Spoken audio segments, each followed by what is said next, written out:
Hello అండి. Menses stomach pain వచ్చినప్పుడైతే మీరు మెంతులు, జీలకర్ర మసాలా పెట్టి మంచిగా అవి గోరువెచ్చగా ఉన్నప్పుడు తాగండి. స్టమక్ పెయిన్ అయితే తగ్గిపోతుంది తొందరగా. ఎవ్రీ టైం అయితే నేను ఈ టిప్పే ట్రై చేస్తాను. మీరు కూడా ట్రై చేసి చూడండి. నెక్స్ట్ అవి వాటర్ తాగిన హాఫ్ అన్ అవర్ తర్వాత నేను బీట్రూట్, క్యారెట్, కీరా అండ్ అందులో కొంచెం అల్లం వేసి నిమ్మకాయ పిండి జ్యూస్ చేసిన అనమాట.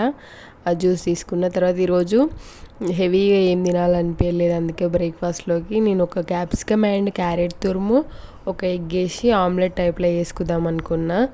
ఎందుకంటే స్టమక్ పెయిన్ వచ్చినప్పుడు హెవీగా తినాలనిపించదు కదా, సో లైట్గానే తినాలనిపిస్తుంది కదా, కొంచెం సాలిడ్ ఫుడ్లా ఉంటుంది అన్నట్టు.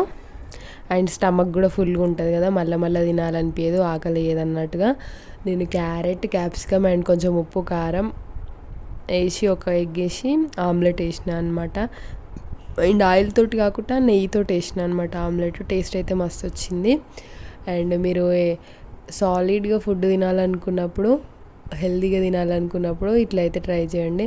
అండ్ కొంచెం అన్నం వేసుకొని అన్నంలో పెట్టుకొని తిన్నా అనమాట ఆమ్లెట్. చాలా చాలా టేస్టీగా ఉండే. అండ్ మై ఛానల్ సబ్స్క్రైబ్ చేసుకోండి.